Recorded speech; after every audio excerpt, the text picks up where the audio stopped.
அப்பதான் அந்த வைப்ரேஷனை உடல் முழுக்க நம்மளால பரவ செய்ய முடியும்.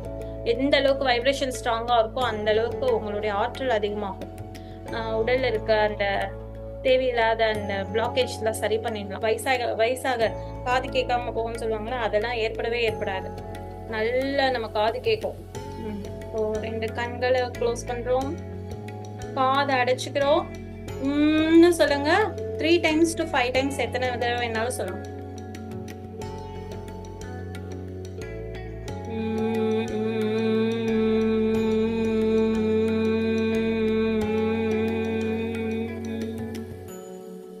தலைவலியா ஆற்றல், அந்த இறையாற்றல், அந்த கோல்டன் லைட்டை நீங்க இமேஜின் பண்றீங்க இல்லையா? ஸ்டார்ட் ஆகும்போது இந்த இடத்துல ஸ்டார்ட் ஆகும் அந்த சத்தம்.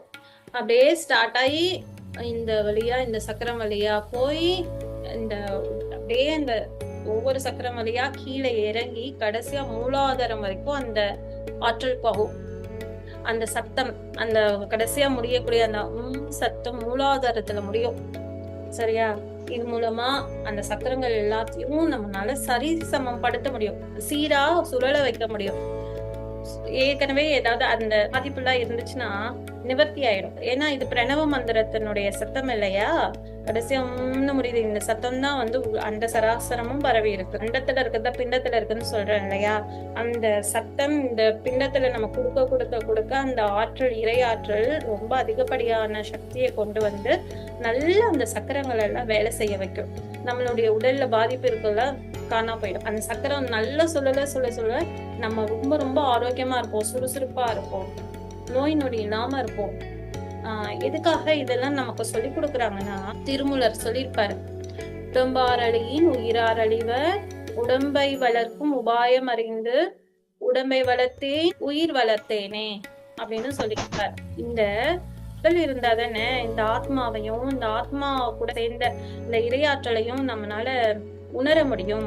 உடல் இல்லைன்னா இந்த அனுபவங்களோ இல்ல இறைவன் அடையக்கூடிய அந்த தவத்தையோ நம்மளால செய்ய முடியாது. உடம்பு இல்லைன்னா எதுவுமே நடக்காது. அப்படிப்பட்ட இந்த உடலை நம்ம வச்சுக்கிட்டு அந்த உடலை எப்படி ஆரோக்கியமா வச்சுக்கணுங்கிற அந்த விஷயத்த புரிஞ்சுக்கிட்டு உயிரை வளர்க்கறது மூலமாதான் அந்த ஆத்மாக்கு நம்மளால அனுபவங்களையும் அந்த தியான தன்மையினையும் தியானத்தின் மூலமாக கிடைக்கக்கூடிய ஆற்றலையும் அந்த ஆத்மாக்கு கொடுக்க முடியும். அப்பதான் அந்த ஆத்மாக்கு கொடுக்க கொடுக்க கொடுக்க அது ஜீவாத்மாவா மாறுறதுக்கு அதனுடைய தன்மையை மேம்படுத்த முடியும்.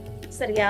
அதுக்காக தான் எல்லாருமே சித்தர்கள் முதற்கொண்டு எல்லாரும் தியானம் செய்யறதுக்கு முன்னாடி இந்த மாதிரியான யோக பயிற்சியையும் இந்த மாதிரியான மூச்சு பயிற்சி